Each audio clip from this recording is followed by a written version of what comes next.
ആലപ്പുഴ ജില്ലയിലെ കുട്ടനാട്ടിൽ പമ്പാ നദിക്ക് കുറുകെ നിർമ്മിച്ചിട്ടുള്ള ഒരു മനോഹരമായ ഒരു പാലമാണിത്. ചമ്പക്കുളം പടകാരം പാലം കുട്ടനാടിന്റെ ഗതാഗത സൗകര്യങ്ങളിൽ വലിയൊരു മാറ്റം കൊണ്ടുവന്ന ഒന്നാണിത്. ചമ്പക്കുളം പഞ്ചായത്തിനെയും നീലംപേരൂർ പഞ്ചായത്തിനെയും തമ്മിൽ ബന്ധിപ്പിക്കുന്ന പാലമാണിത്. മുമ്പ് ജലഗതാഗതത്തെ മാത്രം ആശ്രയിച്ചിരുന്ന ഈ ഭാഗത്തെ ജനങ്ങൾക്ക് ആലപ്പുഴ നഗരത്തിലേക്കും ചങ്ങനാശ്ശേരിയിലേക്കും എളുപ്പം എത്താൻ ഈ പാലം സഹായിക്കുന്നു.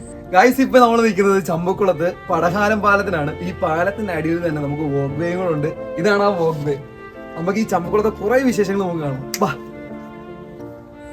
ഈ പാലത്തിന്റെ ഏറ്റവും ആകർഷകമായ ഭാഗം ഈ നടപ്പാതയാണ്. പാലത്തിന്റെ മുകൾ ഭാഗം വാഹനങ്ങൾക്കായി 7.5 മീറ്റർ വീതി മാറ്റി വെച്ചിരിക്കുന്നു.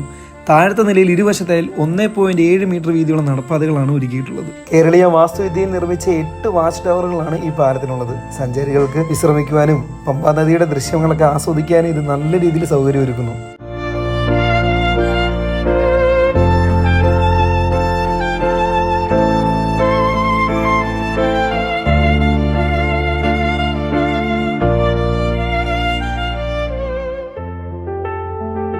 ചമ്പക്കുളത്തെക്കുറിച്ച് പറയുമ്പോൾ ചമ്പക്കുളം സെന്റ് മേരീസ് ബസിലിക്കയെ പറ്റി പറയാതിരിക്കുന്നത് മോശമാണ്. കേരളത്തിലെ ഏറ്റവും പുരാതനമായ ക്രൈസ്തവ ദേവാലയങ്ങളിൽ ഒന്നാണ്. ഇതിനെ കല്ലൂർക്കാട് പള്ളി എന്ന് വിളിക്കാറുണ്ട്. AD 427 സ്ഥാപിതമാണെന്ന് കരുതപ്പെടുന്നു. ഭാരതത്തിലെ നസ്രാണി ക്രിസ്ത്യാനികളുടെ ചരിത്രത്തിൽ നിർണായക സ്ഥാനമുള്ള പള്ളിയാണിത്. പള്ളിയുടെ ചരിത്രപരമായ പ്രാധാന്യം കണക്കിലെടുത്ത് വത്തിക്കാൻ ഇതിനെ മൈനർ ബസിലിക്ക പദവി നൽകി ആദരിച്ചിട്ടുണ്ട്. കേരളീയ വാസ്തുവിദ്യയും പാശ്ചാത്യ ശൈലിയും ചേർന്ന ഒരു അപൂർവ നിർമ്മാണ രീതിയാണ് പള്ളിയുടേത്. ചമ്പക്കുളം പള്ളിയുമായി ബന്ധപ്പെട്ടതാണ് പ്രശസ്തമായ മൂലം വള്ളംകളി. കുട്ടനാട്ടിലെ മതസൗഹാർദ്ദത്തിന്റെയും വലിയൊരു അടയാളമാണ് ഈ പള്ളി. അമ്പലപ്പുഴ ക്ഷേത്രവുമായുള്ള ഈ പള്ളിയുടെ ബന്ധം ഇന്നും വളരെ ബഹുമാനത്തോടുകൂടിയാണ് നാട്ടുകാർ കാണുന്നത്. പമ്പാ നദിയുടെ തീരത്തായതുകൊണ്ട് വള്ളത്തിൽ പള്ളി സന്ദർശിക്കുന്നത് വളരെ മനോഹരമായ ഒരു അനുഭവമാണ്.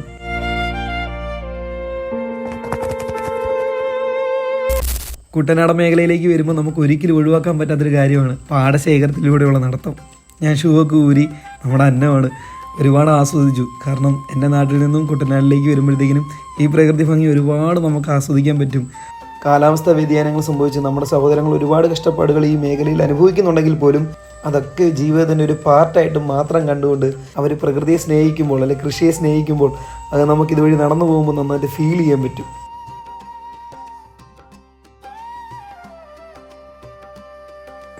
അപ്പോൾ ഗൈസ്, ഞാൻ സുധീഷേട്ടനും കൂടാണ്. സുധീഷേട്ടൻ്റെ വീടാണ് ചമ്പക്കുളത്ത്. അപ്പം എന്താ പറയുക, നമ്മുടെ അവിടെ വരുന്നതിനേക്കാളും കൂടുതൽ എനിക്കിഷ്ടം സുധീഷേട്ടൻ്റെ ഇവിടെ വരുന്നതാണ്. ഭയങ്കര രസമാണ്. അപ്പോൾ എന്തായാലും അടിച്ചു പൊളിക്കുക. അപ്പോൾ കുട്ടനാടിനെ സംബന്ധിച്ചോളം ഈ 1-2 മിനിറ്റ് ഈ വീഡിയോ ഒതുക്കാൻ പറ്റില്ല. ഒരുപാട് കാര്യങ്ങൾ ഇനിയും കാണാനുണ്ട്. എങ്കിൽ താൽക്കാലികമായി നമ്മുടെ ഈ വീഡിയോയിൽ നിന്ന് ഞാൻ വിടവാങ്ങുന്നു. അപ്പോൾ എല്ലാവർക്കും ടേക്ക് കെയർ ആൻഡ് ബൈ.